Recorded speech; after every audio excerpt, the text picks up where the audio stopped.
I still remember that night. It was one of those quiet, eerie evenings where even the wind seemed to hold its breath. I was sitting alone in our bedroom, the dim light from the street lamp spilling through the curtains, casting long shadows across the walls. My heart was pounding, not because I was afraid of the dark, but because of the thought I had been hiding for weeks. I had discovered the truth about him, my husband. He was cheating. Not just little lies, but a full-blown betrayal that cut through me like ice. I remember the moment I found the messages, those secret chats on his phone. At first, I thought it was a mistake. Maybe he was joking. Maybe someone else had hacked him. Anything but the truth. But as I read through the conversations, saw the pictures, the plans he was making with her, a chill ran down my spine. I felt anger, shock, and a deep, trembling sadness all at once.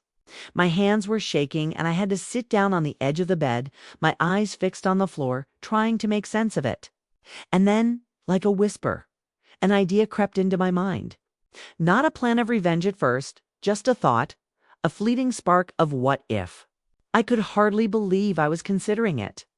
But the more I thought, the more I realized that I couldn't let this go unnoticed. I couldn't just watch him continue betraying me as if I were invisible. I wanted him to feel, even for a moment, the same helplessness I felt now. That night, I decided to act, but carefully. I needed a plan that would shock him, something unforgettable. I looked around the bedroom at the small bottles on the shelf, and then it hit me. The bottle of lube he kept hidden in the drawer. It was his secret indulgence, something he thought only he controlled. And I knew exactly what I could do. The idea made my stomach twist in both excitement and fear. I would swap it with something else. Something sticky, permanent.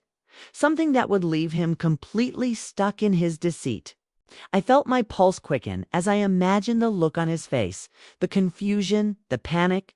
But I had to be careful. One wrong move, and everything could blow up in my face. I spent the rest of the night thinking, pacing the room, planning every detail. Every sound outside the window, every creak of the floorboards made me jump. But I couldn't stop. It was like I was on the edge of a cliff, balancing between fear and exhilaration. The more I imagined what would happen the next day, the more real it felt. I didn't sleep much that night. The city outside was silent, but my mind was screaming, filled with every scenario, every possible outcome. And then, finally, I made my decision. I would act the next morning.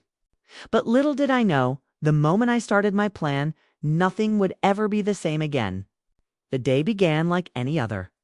The sun was just peeking through the curtains, casting warm light across the room, hiding the storm that was brewing beneath it. I watched him sleep, the man I had once trusted completely unaware of the trap I had set. My hands moved like shadows, quiet and precise, swapping the bottle in the drawer without him noticing a thing. I felt a strange mix of satisfaction and fear. What if he found out before I wanted him to? What if it went wrong? But there was no turning back. And then, just as I finished, I heard the first faint sound of a text message on his phone. A warning. Or just a coincidence. My stomach dropped. Every nerve in my body was alert. I had done it, but the game had only just begun. I didn't know it yet, but that very night, the consequences of my actions would come crashing down in ways I could never have imagined. And the moment I saw them together in a way I never expected, I realized I was about to witness the most shocking moment of my life. I still remember that day. The moment I realized my plan was no longer just a secret in my hands, but had already begun to take effect. The house was quiet, almost too quiet. As if the walls themselves were holding their breath, waiting for the storm to erupt. I had stayed busy pretending to do chores, checking my phone, pacing the living room, trying to calm the whirlwind of emotions inside me. My heart kept pounding every time I heard the soft click of the front door, every faint creak on the stairs. And then I heard his voice, low and hesitant, and a woman's laugh. Light and familiar, echoing through the hallway. My stomach dropped. My blood ran cold. It was her, the mistress. And he didn't even know what was about to happen. I could see them through the slightly cracked door of our bedroom. The very room where I had set my trap. I wanted to stop watching. to close my eyes and pretend it wasn't happening, but I couldn't. My fingers gripped the doorframe as I watched him reach for the bottle he thought was just his mind probably filled with excitement, with arrogance, with the assumption that nothing could ever catch him. And then it happened. He squeezed. And nothing happened, well, nothing normal. Instead, he let out a startled yelp, stumbling backward. The look on his face was priceless. Shock, disbelief, horror, and a panic I had only ever dreamed of seeing him feel. And that's when she noticed. She froze, her eyes widening as the reality sank in. He was stuck. Completely, utterly stuck. I wanted to laugh, wanted to scream in triumph, but all I could do was watch, feeling both exhilaration and a strange twinge of guilt. After all, I had never wanted anyone hurt, physically, just embarrassed, just caught in the trap of their lies. But seeing her panic, hearing the muffled shrieks and the frantic attempts to pull him free, sent chills down my spine. I realized that my plan had become something far bigger than I imagined. I stayed hidden, peeking from behind the door, trying to contain my laughter while also wondering how long it would take them to figure out what had happened. The woman was pulling, tugging, trying everything she could think of while he cursed, groaned, and begged for help. And then, like a thunderclap, I heard the sound of sirens approaching. My heart jumped. Firefighters. I hadn't thought it would get this far, but apparently someone passing by had heard the commotion and called for help. The panic in the room grew as they realized that outside help was coming. I could hear the dispatcher's voice as the team arrived, their commands cutting through the chaos. Step back. Stand clear. We'll handle this. And then the heavy boots, the clanging of equipment, the shouts as they tried to free him. My heart raced as I imagined their faces, the embarrassment, the chaos, all unfolding before my eyes. I felt a rush of vindication mixed with disbelief. This wasn't just a prank anymore. This was a full-blown, ridiculous, shocking spectacle. And yet, even as I watched, I felt something else stir inside me, an unexpected surge of fear. What if they realized I had done this? What if they traced it back to me? I tried to calm my thoughts, telling myself it was perfect. It was justice, but deep down, I knew there were risks. People were shouting, the firefighters were working furiously. And my husband's face was red, a mix of anger, shame, and sheer panic. It was like watching a scene from a movie I couldn't believe was real. And then, just as one of the firefighters finally managed to pry him free, he fell to the floor, trembling and humiliated. While she stared at him in disbelief, I wanted to step forward, to confront him, to scream at him for everything. But instead, I stayed hidden, silent, watching the chaos I had created. And that's when I noticed something strange. The way she looked at him, there was more than shock there. Confusion, fear, and something darker. Something I didn't understand at first. It was as if she realized that this game was far bigger than her, far bigger than anyone had imagined. The sirens faded as the firefighters finished their work, leaving behind a mess, a story no one would forget. I stood there, trembling, heart racing, trying to process everything. My plan had worked, but the fallout was just beginning. I realized in that moment that I had unleashed a chain of events that I couldn't fully control. And then I heard it, a faint whisper, almost too quiet to catch, coming from the hallway. My husband's voice, low, trembling, muttering something about revenge and never forgiving. And then a sound that made my stomach twist. The sound of her footsteps heading toward my hiding spot. I froze. My mind raced. Had she figured out it was me? Was this going to spiral into something even more dangerous? The adrenaline coursing through my veins felt both thrilling and terrifying. And in that instant, I realized that nothing would ever be the same again. I still remember that day. The moment I realized she was coming closer, each step echoing through the hallway like a countdown. My heart pounded so loudly it felt like the walls themselves would hear it. I pressed myself against the edge of the doorframe, trying to make myself disappear into the shadows.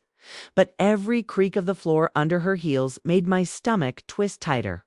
I could hear her breathing, uneven, tense, and for the first time, I wondered if I had gone too far.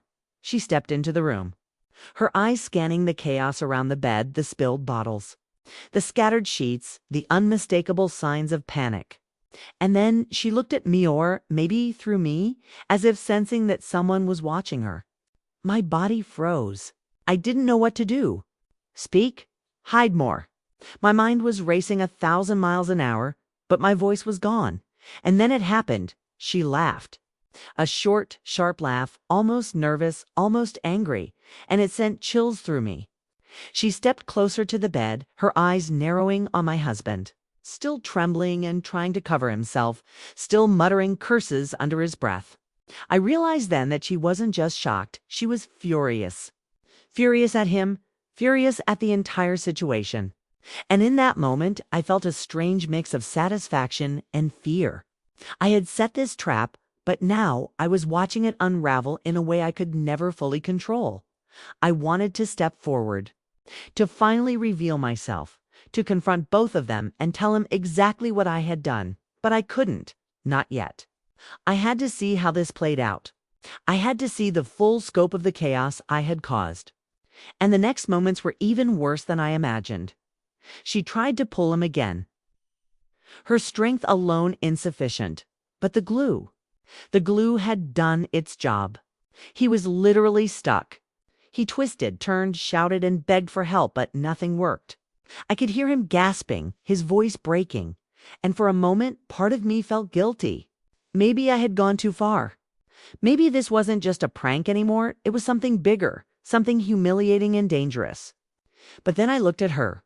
Her fury, her disbelief, her panic was worse than his. And I realized she wasn't just going to sit back. She was going to fight, to scream, to make this as chaotic as possible. The firefighters were still there, trying to manage the situation, giving instructions. Pulling and tugging, trying every tool they had. I could hear the faint hum of their equipment, the scraping of metal, the shouts and warnings, all blending together into a chaotic symphony of panic. And yet, amidst the chaos, I felt a strange thrill. This was payback. This was the consequence of betrayal. This was justice. Or so I told myself. But then, suddenly, she stopped. Her eyes darted toward me again. And this time I was certain she had seen something, or maybe suspected something. My heart froze. Had she figured it out? Was this about to turn on me? I could feel the sweat on my palms, my throat dry, my mind racing. I had prepared for everything except for this. I hadn't expected her to notice me, to sense my presence. And in that split second, I realized the entire game could blow up in my face. And then the strangest thing happened. She whispered something low, almost a hiss, directed at him, not at me. But somehow I felt the words like a knife. "You'll regret this forever." My stomach dropped. She wasn't just angry. She was plotting. And in that moment, I realized that this wasn't over. Not by a long shot. I stayed hidden, watching as the situation grew more tense. The firefighters finally managed to get him partially free, but he was still struggling, still stuck, still humiliated. And she didn't leave. She didn't run. She stayed, circling him like a predator, waiting for the perfect moment to strike. I could feel my own pulse racing, a mix of fear, excitement, and dread. I had set this plan in motion, but I had no idea what the next hour or the next moment would bring. And then, just as I thought I might finally breathe, I heard it, a soft click, a whisper of movement behind me. Someone else was in the room. Someone I hadn't counted on. My heart stopped. I turned slightly, careful, trying not to make a sound, and saw him, my husband, finally free enough to stumble toward the door, his face twisted with rage and humiliation. And just as he spotted me, a strange, knowing look crossed his face. The air seemed to freeze around us. I didn't know what he had realized, what he suspected, but the intensity in his eyes told me one thing. Nothing was safe anymore. Not my secret, not my plan, not even my own safety. And in that moment, I understood that this was no longer just a prank, no longer just revenge. This was the start of something far bigger, far more dangerous, and completely out of my control. I still remember that day. The moment I realized my husband had fully sensed my presence, the air thick with tension and the weight of unspoken truths. His eyes locked on mine, a mixture of rage, fear, and disbelief burning in them. I wanted to look away, to pretend I hadn't done anything. But I couldn't. There was a strange, almost magnetic pull in that moment. A connection charged with all the betrayal, anger, and secrecy that had led to this day. I could feel my heart pounding in my chest, my hands trembling, and my mind racing, trying to calculate my next move. He took a cautious step toward me, his voice low and venomous. He started, but then stopped, unsure, almost afraid. The woman behind him, still furious, still trembling from the chaos, stared at us both. Confusion written all over her face. And that's when I realized something terrifying. I wasn't the only one feeling trapped. They were trapped too, but in a way far worse. Not physically, like he had been moments ago, but emotionally, in a web of lies, deceit, and now, the unbearable tension of my plan having been discovered. I tried to keep calm, to act casual, to convince them that I was just standing there, but the truth hung in the air like a storm cloud ready to burst. Every heartbeat felt loud, every shallow breath heavy, every whisper of sound in the room a potential trigger for disaster. I wanted to speak, to defend myself, to claim my victory, but I knew that if I did, it could all fall apart in an instant. And then she moved. The mistress, her face twisted with anger and a strange sense of fear, took a step forward. Her voice was sharp, slicing through the tension. "What did you do?" she demanded, pointing at my husband. I could hear the tremor in her words, a mix of accusation and panic. I didn't answer. I didn't need to. The silence itself carried the weight of the truth. She didn't need proof. She could see it in my eyes, in the chaos around us, in the sticky, humiliating aftermath of the glue. My husband's expression changed. A flicker of panic returning as he realized the full scope of what had happened. He had been the instigator of betrayal, the architect of his own shame. And now he was staring at me as wife, the one he had deceived, finally aware of the consequences. His voice shook as he tried to explain, to plead, to reason, but nothing could undo the events that had unfolded. I watched, my heart a chaotic mix of triumph and dread, as he struggled to comprehend that his actions had led him here. The room was silent for a long moment, broken only by the faint hum of the equipment the firefighters had used earlier, now lying abandoned, a testament to the absurdity of what had happened. And then, almost simultaneously, both of them turned toward me, their eyes filled with suspicion, fear, and something darker, anger. I could feel the tension tightening like a vice around my chest. This was the moment where everything could change, where the game could flip. And I realized I was dangerously close to being caught. I took a slow step back, trying to control my breathing, to make my movements deliberate, careful, but even as I did, I could feel the electric charge in the air. The woman's gaze never left me, sharp and unyielding. "You're behind this," she said, voice low, accusing. I didn't respond, but a small, almost imperceptible smile played at the corner of my lips. She had no proof yet, but she suspected. And that was enough to keep the fear alive, enough to give me a strange, powerful sense of control. But then, unexpectedly, my husband spoke again, his voice shaking more than ever. "If you think this ends here, you have no idea." The words sent a chill down my spine. He wasn't just angry, he was plotting. And suddenly, the stakes felt higher, the danger more immediate. My carefully laid plan had spiraled into something far more intense than I had ever imagined. This wasn't just revenge anymore. This was a battle, an emotional war, and I had no idea how it would end.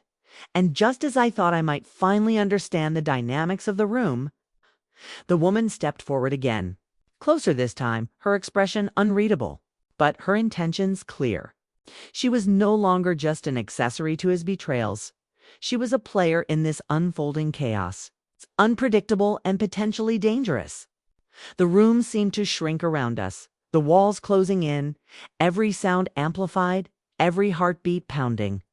I realized that one wrong move, one word spoken too loud, could change everything.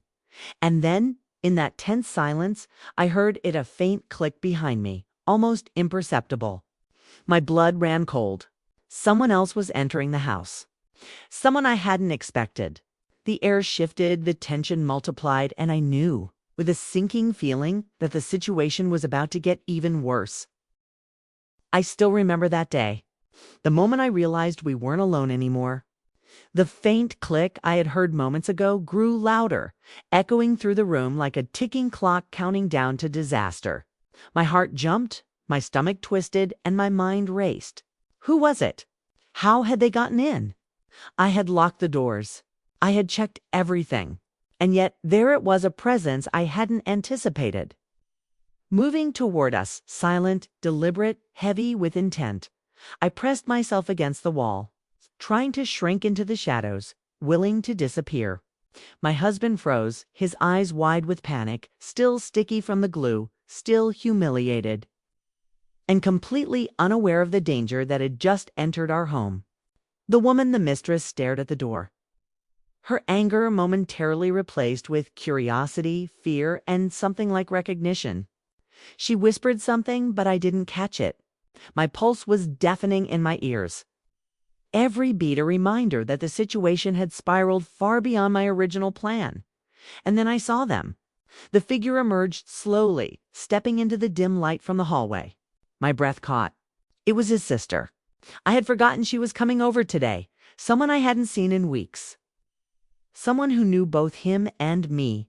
Someone who could ruin everything in an instant. Her eyes widened as she took in the scene before Hertha overturned sheets. The spilled bottles, the sticky, struggling husband, the furious woman standing over him, and me, pressed against the wall like a shadow. "Oh my God," she breathed, her voice trembling. What happened here?" My husband tried to explain, but his words stumbled, awkward and incomplete. He had no idea how to frame this, how to make sense of the mess he was in. The mistress glared at him, her anger reigniting, her voice sharp and cutting through the silence. "You call this an explanation?" she demanded. The sister's gaze shifted to me, suspicion flashing in her eyes, and my stomach dropped. Had she figured it out already? Could she see through the thin veil I had tried so hard to maintain? I stayed silent, my mind racing, thinking of every possible lie, every way to cover my tracks. But deep down, I knew the truth had a life of its own. The evidence was all around us, the chaos undeniable, the humiliation clear for anyone to see. And yet I felt a strange thrill. This was the moment I had been waiting for, the full revelation, the complete shock. But it was more than I had anticipated. It was bigger, louder, more dangerous than I had imagined in my wildest plans. The sister stepped closer, eyes flicking between all of us, the tension in the room almost tangible. Who did this?" she asked, voice trembling but firm. I swallowed hard, trying to steady my voice, trying to act casual, trying to convince her that I was just another bystander caught in the chaos. But even as I opened my mouth, I realized that words would not be enough. The look in her eyes, sharp and searching, told me she could sense the truth. My husband finally found his voice, though it was weak and trembling. It wasn't supposed to happen like this," he stammered, glancing at me, then at the mistress. His words trailed off as he realized they sounded absurd, meaningless against the absurdity of the scene. I could see the panic rising in him again, the guilt, the shame, the realization that his lies had caught up to him in a way that was far worse than he had ever imagined. And then, unexpectedly, the mistress spoke, her voice low, almost venomous. "You think this is over? You think this is just a mess to clean up?" She turned her glare on me, her eyes narrowing. "I don't know what you did, but I'm going to find out. And when I do, you'll regret it." My blood ran cold. She didn't just suspect. She was plotting. She was dangerous. And in that moment, I realized my careful plan had opened a door to chaos I couldn't control. The sister moved closer, and I could see that she was piecing things together. her sharp eyes scanning, noticing the small details, the swapped bottle, the chaos, the tension between all of us. She took a cautious step forward, voice trembling but firm. "This isn't just an accident, is it?" I wanted to lie to cover everything, but I hesitated. My mind was spinning, calculating every possible outcome, every potential disaster. And then I heard it again, the faint sound of movement outside the house. Another presence. Someone else. My stomach dropped. How many people were involved now? How far had this spiral gone beyond my control? I realized in that instant that this was no longer just about revenge. This was no longer just about humiliation. It was a powder keg, ready to explode, and I had no idea how it would end. I still remember that night. The moment I realized this wasn't just chaos anymore, was a full-blown storm about to consume all of us.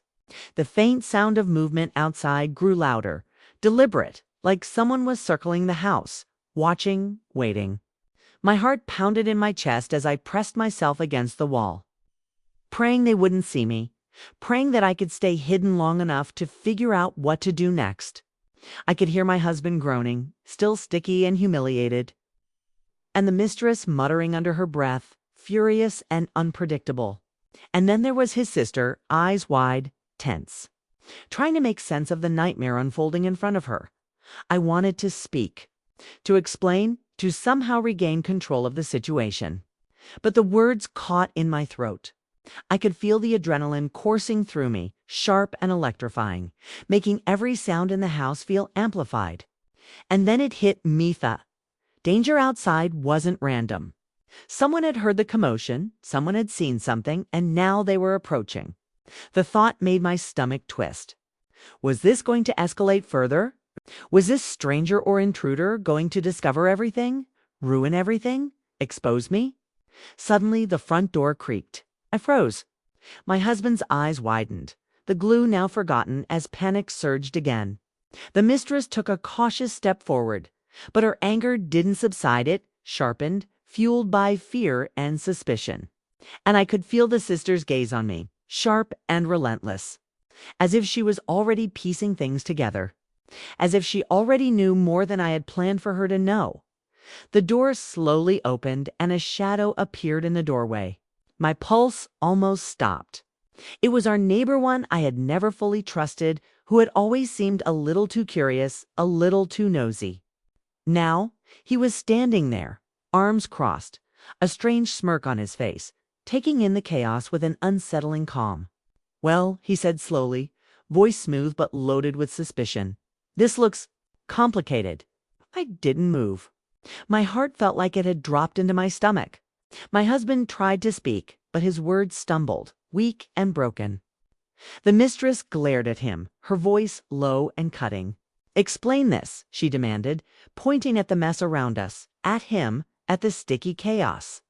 The neighbor chuckled lightly, stepping fully into the room now. And I could see that his eyes were sharp, calculating, noticing every detail, every clue. Every small sign that this wasn't just a domestic disaster was deliberate, orchestrated, and personal. I realized in that moment that my careful planning had drawn an audience I hadn't expected, a witness who could unravel everything. The weight of what I had done hit me suddenly. I had set this chain of events in motion, but now I was surrounded, outnumbered emotionally, and possibly exposed. My stomach churned as I considered the possibilities. Did he know?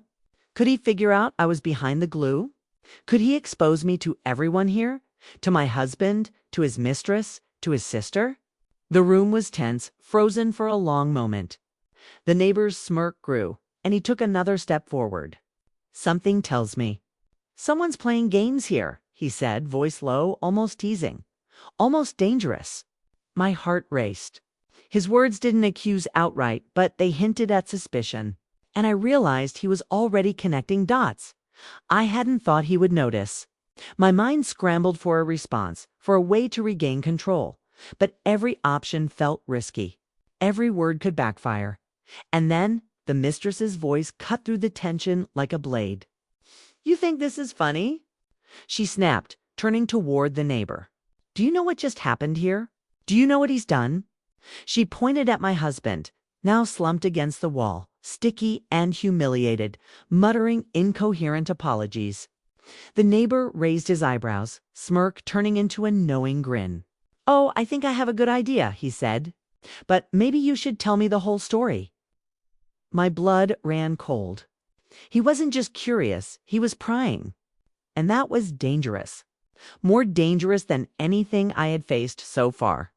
I realized that the tension in the room wasn't just about the glue or the betrayal or even the humiliation. It was about secrets my secret hand, the fact that it could all come crashing down at any moment. And then I heard a soft, almost imperceptible sound behind me. Someone else moving? I froze. My heart leaped. There was another presence, another potential witness. And in that instant, I knew that the night was far from over. The chaos I had created had grown legs, had spread, and was now bigger, louder, and more dangerous than I had ever imagined. I still remember that night. The moment I realized I wasn't just trapped in my own plan, I was trapped in a storm of chaos that I could no longer control. The faint movement behind me grew louder, deliberate, cautious, and my heart raced like a drum, echoing in my ears. My breath caught, and every nerve in my body screamed at me to run, hide, disappear, but there was nowhere to go. The room, once just a battleground of betrayal, humiliation, and chaos, now felt like a cage. I turned slowly, barely daring to breathe, and saw him, a man I didn't recognize, tall, shadowed, but somehow familiar.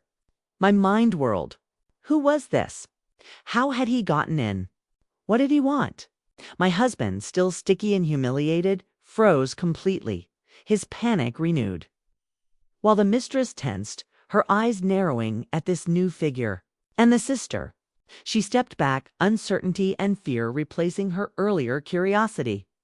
The man's voice was calm, almost too calm. "I think we need to talk," he said. The weight of those words hit me like ice. Talk about what? The chaos, the glue, the betrayal, or about the truth that none of them yet fully understood that I had orchestrated everything. My stomach churned and I realized that my secret was in danger. Every lie, every manipulation, every carefully planned move could unravel in the next moment. My husband stammered, trying to explain, but the words failed him. His voice cracked as he muttered, "It's not what it looks like." But I knew it was exactly what it looked like. And now with this stranger standing there, his presence amplified the chaos, added a new layer of danger, a new threat I hadn't anticipated. The mistress stepped closer to him, her anger flaring anew. "Explain," she demanded, voice sharp and dangerous. But the man didn't respond to her. Instead, his eyes locked on me. And in that look, I saw the understanding. He knew something. He knew more than he should have. My pulse skyrocketed. Every plan I had laid, every detail I had thought was hidden, now felt exposed under his gaze. I tried to steady my voice, to act casual, to convince him that I was innocent, that I had no part in this disaster, but I couldn't. The truth was written all over me. In my eyes, in my posture, in the tension that radiated from every inch of me. And then he smiled slow, knowing, dangerous. That smile made my blood run cold. He wasn't angry. He wasn't shocked. He wasn't even surprised. He was calculating. And I realized in that instant that he had come prepared for this chaos. Prepared to handle the consequences of whatever had happened here. The room seemed to shrink around us. The walls pressing closer, the air thick with tension and unspoken threats. My husband whimpered, still stuck, still ashamed, while the mistress glared at me, suspicion radiating from her like heat. And the sister, unable to look away, stepped back, her fear growing with every passing second. And then the man spoke again, low and deliberate. "I don't know everything yet, but I intend to find out." My heart pounded in my chest. Every instinct in me screamed at me to run, to hide, to escape, but I couldn't. I was frozen, trapped by the weight of my own actions, by the consequences I had set in motion. And I realized something terrifying. The chaos I had created was no longer mine to control. It had taken on a life of its own. He took another step forward, and I could feel the tension in the room snap like a wire. The air felt electric, thick, charged with the potential for disaster. Every eye was on me now. Every heartbeat in the room seemed louder, every whisper sharper. And in that moment, I understood the truth. This wasn't just about revenge anymore. This wasn't just about humiliation. This was about survival. And if I wanted to survive, I would have to navigate a web of lies, betrayal, and secrets more dangerous than anything I had imagined. And then, just as I thought I might finally gather my courage to act, I heard a sharp sound from the hallway, a door slamming somewhere behind us. Someone else had entered. Someone else had seen the chaos, had sensed the tension, had added another unpredictable variable to this storm. My heart stopped. The room was no longer just a battlefield. It was a ticking bomb, and I had no idea when it would explode. I still remember that night. The moment I realized the chaos had become unstoppable. The sound of the door slamming echoed through the house like a gunshot, making every nerve in my body scream. My heart raced uncontrollably, and my breath came in short, sharp gasps. I pressed myself against the wall, hoping to become invisible, but I knew it was impossible. Every person in the room was aware that something or someone new had arrived, and the tension was so thick it felt suffocating. The man from the hallway stepped into the room, his eyes sharp, scanning every inch of the chaos, every detail of what had unfolded. My husband, still sticky and humiliated, groaned and shifted uncomfortably, realizing that yet another person had now witnessed his shame. The mistress glared at the newcomer, her anger sharp as a knife, while the sister took a cautious step back, fear and uncertainty written across her face. I could feel the weight of all their gazes on me, suspicion and curiosity converging into an almost tangible force that made my palms sweat and my legs weak. The newcomer's eyes flicked to me, and in that split second, I realized he knew more than he should. He didn't speak immediately. He just observed, calculating, quiet, waiting. And that made me more nervous than any confrontation I had faced so far. I wanted to speak, to explain, to somehow regain control. But I knew that any word, any gesture, could blow everything apart.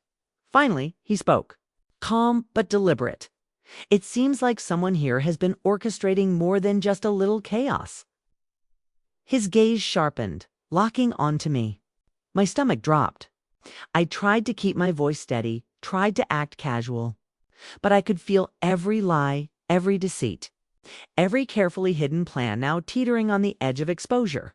My husband muttered something, weak and broken, but it was drowned out by the mistress, who was shaking with fury.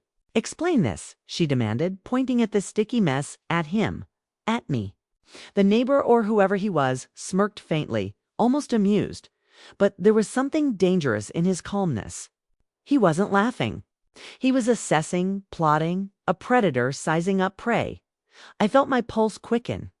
Every instinct screamed at me to hide, to escape, to disappear, but I couldn't. I was at the center of a storm I had created.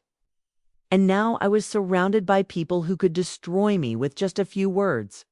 The sister looked from me to him, piecing together fragments of truth, and I could see suspicion growing in her eyes. And then the mistress's voice cut through, low and venomous. "I will find out who did this, and when I do, you'll pay." My blood ran cold. She wasn't just angry, she was dangerous. And her focus had now shifted entirely onto me. The man in the hallway, my unexpected witness, stepped closer, his presence imposing. "I suggest we all calm down," he said slowly, voice smooth and deliberate. "But know this, I will figure out the truth, and when I do, nothing will be the same." The room felt like it had shrunk, the walls pressing in, the tension crackling in the air. I realized then that my plan had spiraled far beyond revenge, far beyond humiliation. It had become a battlefield of secrets, lies, and fear. And I wasn't sure I could control the outcome anymore. And then, in the middle of the room, a loud crash resounded, a bookshelf knocked over. Books scattered across the floor, and it felt like the last straw. Everyone froze, their attention snapping to the sound. My mind raced. Had the chaos just claimed another victim? Was this another accident, or had someone done this intentionally? The suspense was unbearable. I could feel my hands trembling. I had imagined this night countless times. But never like this, not with this many witnesses, not with this much danger, not with my secret on the verge of being exposed. I realized that the glue, the humiliation, the betrayal, they were just the beginning. The real storm was just starting, and then I heard it. A whisper, soft but deliberate, coming from the corner of the room I hadn't noticed before. "It's her," the voice said. My blood froze. Every nerve in my body screamed. Was it the mistress? Or the sister? Or someone else entirely? And in that instant, I knew the night was far from over. The tension had reached a breaking point, and whatever happened next could change everything forever. I still remember that night. The moment the whisper cut through the room like ice. "It's her." My entire body froze, every muscle taut with fear and anticipation. The voice came from the darkest corner of the room where shadows clung to the walls, hiding details in gloom. I could barely make out a figure moving slowly toward us, deliberate and confident, as if they already knew everything. My heart pounded so violently that I was sure everyone could hear it. My husband, still sticky and humiliated, tried to pull himself upright. But the glue, or maybe just his shame, kept him anchored. He glanced at me with wide, terrified eyes, as if pleading for some kind of explanation. Some reprieve from the chaos that had taken over our home. The mistress was frozen in disbelief, her jaw tight, her eyes sharp and angry. The sister stepped back, wide-eyed, sensing the danger but unsure how to react. And that newcomer from the hallway? He was calm, almost unnervingly so. Watching me like a predator studying its prey. The whisperer stepped fully into view, and my stomach dropped. It was my best friend. My voice caught in my throat. How had she come? How long had she been watching? And, most importantly, what did she know? I had never imagined she would appear here, in the middle of my carefully orchestrated plan, the middle of the chaos I had unleashed. She looked at me, her eyes dark and calculating, and smiled faintly. A dangerous smile that made my blood run cold. "I always wondered what you were capable of," she said softly, voice dripping with curiosity and accusation. The tension in the room went from high to unbearable. I realized instantly that this was the moment everything could collapse. Every secret, every lie, every manipulation, I was exposed. At least to her, my husband tried to speak, his voice shaking, but she cut him off with a sharp glance. "No, not you," she said, voice low. "I want to hear from her." And all eyes turned to me. My chest tightened, my hands trembled, and I felt a cold sweat run down my back. I'd always imagined being in control, being the mastermind behind this chaos, but now I was at the mercy of everyone in the room. Especially her. The mistress stepped forward, glaring at me, anger and fear mixing into a dangerous combination. "You think this is over?" she snapped, pointing at my husband. "You think you can just play games and walk away?" I wanted to defend myself, to claim my victory, but my voice refused to work. Every word felt inadequate, and I realized that in that instant, this wasn't about victory, it was about survival. And then my best friend spoke again, voice low and deliberate. "I know what you did. I saw everything." My stomach dropped. The confession, spoken in that calm, almost serene tone, made the room feel like it had shrunk even further. I could feel all the air leaving my lungs. How much did she know? How long had she been watching? And what would she do with this information? The neighbor stepped closer, eyes narrowing. "Seems like there's more to this than we thought," he said, voice calm but dangerous. "And I intend to find out." The tension skyrocketed. Everyone in the room was on edge. And I realized that nothing I had planned had prepared me for this, my careful trap, my revenge. My humiliation, it had all spiraled into something uncontrollable. I tried to move, to explain, to salvage the situation. But she raised a hand, stopping me. "Don't," she said firmly. "Just don't." And that simple command sent a chill down my spine. I realized then that she wasn't here to judge or punish, she was here to take control, to manipulate the chaos in her own way, and there was nothing I could do to stop her. The room was silent. Every eye on me, every heartbeat loud, every breath shallow. And in that silence, I realized that my plan, my revenge, my carefully orchestrated chaos had become a powder keg. Any wrong move, any word, any gesture could set it off. And I didn't know who would survive the explosion. And just as I thought I might finally understand the full weight of the situation, my husband shifted, breaking the silence, muttering under his breath but loud enough for everyone to hear. "You'll regret this. All of you." The words hung in the room like a threat, sharp and terrifying. And I knew in that instant that the night was far from over. The chaos I had created had reached its peak. And whatever happened next would change everything forever. I still remember that night. The moment everything came crashing down, the air was electric with tension, every heartbeat pounding like a drum, every breath shallow and sharp. The whispers, the stares, the accusations, they all collided into one unbearable storm. I could feel the weight of what I had done pressing down on me. The chaos I had created spinning out of control. And yet a strange part of me couldn't look away. My husband, finally free enough to move, glared at me with a mixture of anger, humiliation, and fear. The mistress, still trembling, her face twisted in disbelief and fury, stared at me as if she wanted to rip me apart. And my best friend, calm, calculating, and terrifyingly knowing, stood in the corner, watching, her eyes fixed on me with an intensity that made me feel exposed down to my bones. Even the neighbor whose curiosity had driven him here now seemed almost like a judge, silently observing, waiting for the truth to come out. I knew I had to act. I had to speak, to explain, or at least survive. "It wasn't supposed to go this far," I said, voice shaking but clear, my hands trembling as they clutched at nothing. "I didn't mean for anyone to get hurt. I just wanted him to see." I trailed off, the words meaningless in the thick, suffocating air. I realized then that my plan, my carefully orchestrated revenge, had become something bigger, something dangerous, uncontrollable, and raw. My husband stepped forward, voice low and trembling. "You think this ends here?" "Think again," he said, a flicker of menace in his eyes. The room went silent again, every eye fixed on him.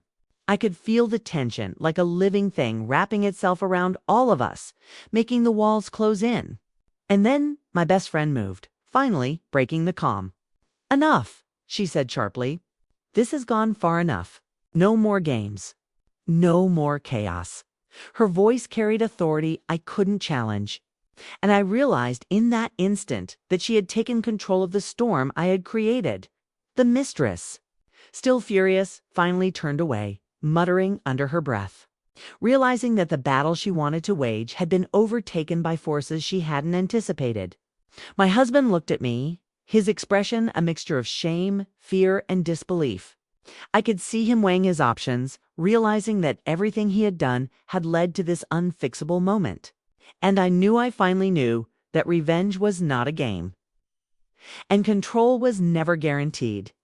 I took a deep breath, my chest tightening as I faced everyone in the room. I wanted him to see what betrayal feels like, I admitted, voice trembling. I didn't think it would become this.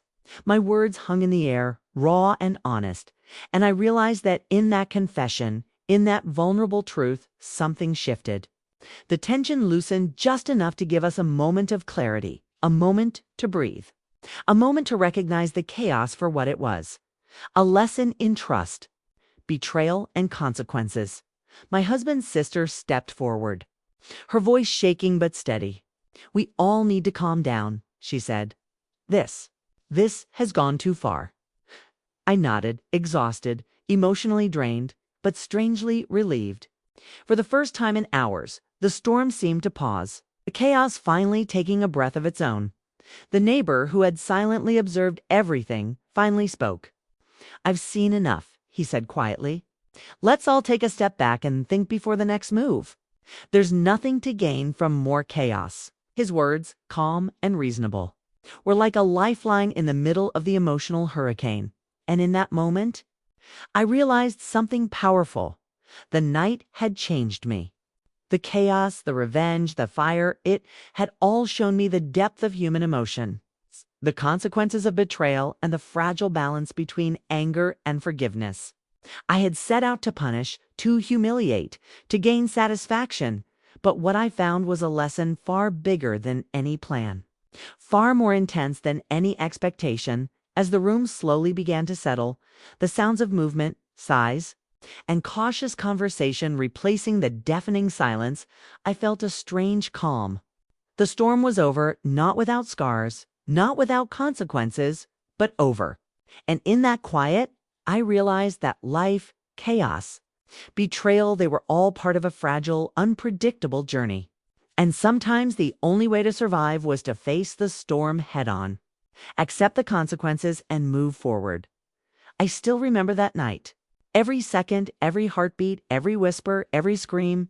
It was chaos. It was drama. It was pain, but it was also a lesson I would never forget. If you enjoyed this story, please like, subscribe, and share your thoughts in the comments. I'd love to hear your reactions and if you've ever faced a moment where chaos seemed to take over everything.